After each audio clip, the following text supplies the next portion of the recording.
আরজিকর কাণ্ড নিয়ে উত্তাল গোটা দেশ, গোটা রাজ্য। আর এর মধ্যেই আবার শহর কলকাতায় আরও এক নির্যাতনের ঘটনা। স্বামীর অনুপস্থিতির সুযোগ নিয়ে এক আইএএস অফিসার তার স্ত্রীকে নির্যাতনের শিকার হতে হলো। কোথায়? না শহর কলকাতায়। অর্থাৎ আরজিকর ঘটনার পরপরই আরও এক ঘটনার কথা আমাদের প্রকাশ্যে এলো। খাস শহর কলকাতার বুকে এক আইএএস অফিসারের স্ত্রীকে শারীরিক নির্যাতনের অভিযোগ উঠল। অর্থাৎ আইএএস অফিসারের স্ত্রী, তিনি সিকিউর নন, তিনি সুরক্ষিত নন। আর সব থেকে বড় কথা, এই গুরুতর অভিযোগের প্রাথমিক তদন্তে চূড়ান্ত গাফিলতি পেয়েছে হাইকোর্ট। তাহলে প্রশ্ন উঠছে, সুরক্ষিত কে? লেক থানার বেশ কয়েকজন পুলিশ আধিকারিকের বিরুদ্ধে কর্তব্যে গাফিলতির অভিযোগ উঠেছে। এই পুলিশ কর্মীদের বিরুদ্ধে পদক্ষেপের নির্দেশ দিয়েছে হাইকোর্ট। বিচারপতি রাজর্ষি ভরদ্বাজের নির্দেশে কলকাতার পুলিশ কমিশনারকে লেক থানার ওসি, তদন্তকারী অফিসার এবং যে টেবিল অফিসার বক্তব্য লিখেছিলেন তাদের বিরুদ্ধে বিভাগীয় পদক্ষেপ করতে হবে, এমনই নির্দেশ। গ্রেপ্তারের পরের দিনই নিম্ন আদালত পুলিশের ত্রুটিতে জামিন দিয়েছিল নির্যাতনে অভিযুক্তকে। সেই জামিন খারিজ করে কলকাতা হাইকোর্ট। এ বিষয়ে আমাদের প্রতিনিধি মানুষ নস্করের প্রতিবেদন আমরা দেখব। লেক থানা এরিয়াতে এরকম একটা ঘটনা ঘটেছে, যেখানে ওই মহিলার অভিযোগ যে 14ই জুলাই এবং 15ই জুলাই, 14ই জুলাই রাতে এবং 15ই জুলাই সকালে দু দফায় ওই মহিলাকে নির্যাতন করার চেষ্টা করেন এক ব্যক্তি, যিনি তার বন্ধুস্থানীয়।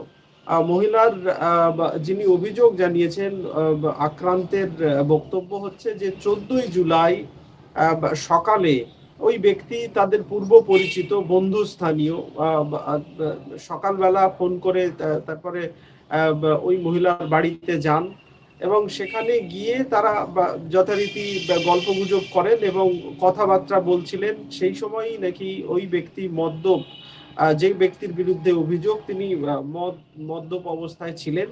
তারপরে যথারীতি ওনার উপরে চড়াও হন, ওনার উপরে আক্রমণ করেন রীতিমতো। একেবারে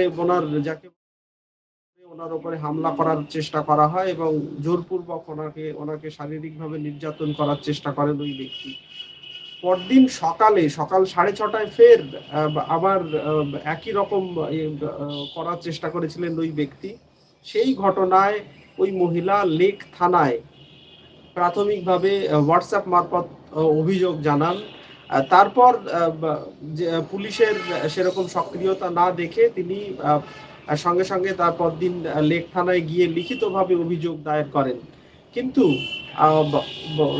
যেটা অভিযোগ ওই মহিলা, যে যার বিরুদ্ধে তিনি অভিযোগ জানিয়েছিলেন, পুলিশের গাফিলতিতে, পুলিশের যে অভিযোগ দায়ের করা বা সেই বয়ান গ্রহণ করা, সেই বয়ান গ্রহণ করার ক্ষেত্রে কোথাও বয়ান পাল্টানো হয়েছে, সেখানে গাফিলতি রয়েছে পুলিশের তথ্য প্রমাণ সংগ্রহ করার ক্ষেত্রে। তার জন্যেই অভিযুক্তকে তার পরদিন, অর্থাৎ যেদিন 16ই জুলাই, ওই ব্যক্তিকে পুলিশ 15ই জুলাই সন্ধ্যেবেলা যখন ধরেন, তারপর 16ই জুলাই তাকে নিম্ন আদালতে অর্থাৎ আলিপুর আদালতে তোলা হয়েছিল।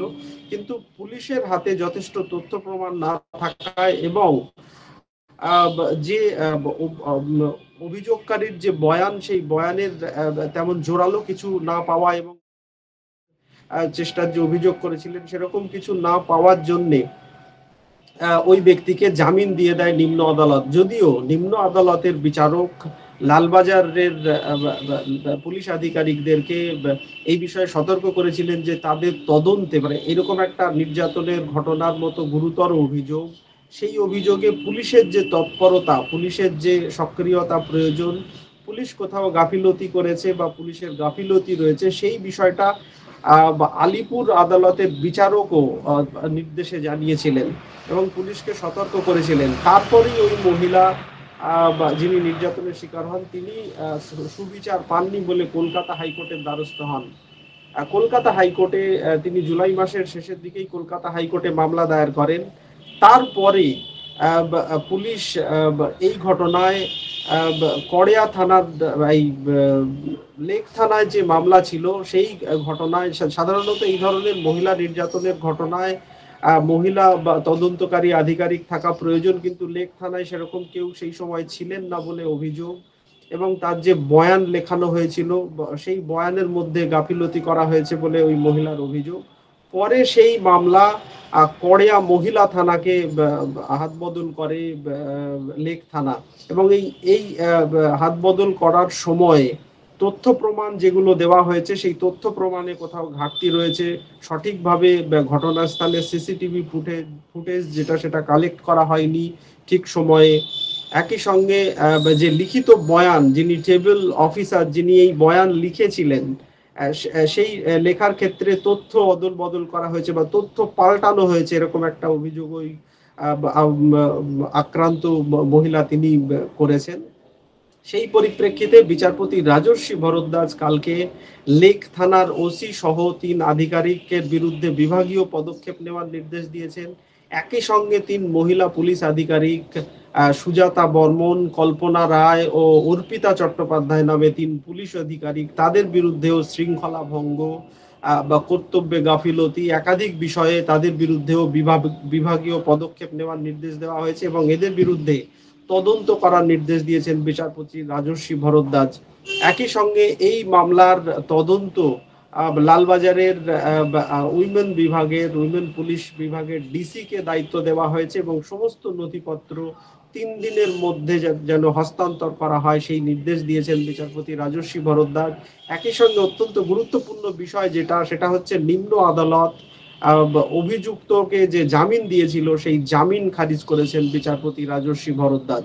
এরপর নিম্ন আদালতে এই মামলার যথারীতি ফের ট্রায়াল পর্ব পরবর্তীতে শুরু হবে। আপাতত কলকাতা হাইকোর্টের দিক থেকে এটাই নির্দেশ। এবং ওই মহিলার বক্তব্য যে তিনি একটি তথ্য প্রযুক্তি সংস্থায় কর্মরত, তার স্বামী তিনি বাইরে থাকেন, ভিন রাজ্যে, তিনি একজন উচ্চপদস্থ অফিসার, আইএএস অফিসার, তিনি বাইরে ভিন রাজ্যে কর্মরত এবং এই ব্যক্তি যার বিরুদ্ধে অভিযোগ তিনি তাদের বন্ধুস্থানীয় পারিবারিক বন্ধু সম্পর্ক সূত্র বলা যায়, সেই সূত্রেই তিনি তার বাড়িতে আগেও তার যাতায়াত ছিল, কিন্তু সেদিন হঠাৎ করেই তিনি মদ্যপ অবস্থায় ছিলেন এবং চড়াও হন এবং যথারীতি মহিলার ওপরে শারীরিক নির্যাতন করেন। এবং মহিলার আরো অভিযোগ যে এই ঘটনায় পুলিশের যেটা উচিত ছিল সঙ্গে সঙ্গে তার মেডিকেল করা, কিন্তু পুলিশ সেটা করেনি। মহিলা নিজের উদ্যোগে বা নিজে থেকে এমআর বাঙ্গুরে গিয়ে তার চিকিৎসা করান, বিভিন্ন শারীরিক বিভিন্ন জায়গায় আঘাত হয়েছিল তার, সেই সমস্ত বিষয়ে তিনি ট্রিটমেন্ট করেন। আপাতত কলকাতা হাইকোর্টের বিচারপতি রাজর্ষি ভরদ্বাজ এই ঘটনায় লালবাজারের দেখতে থাকুন আজ তক বাংলা, সাবস্ক্রাইব করতে ভুলবেন না।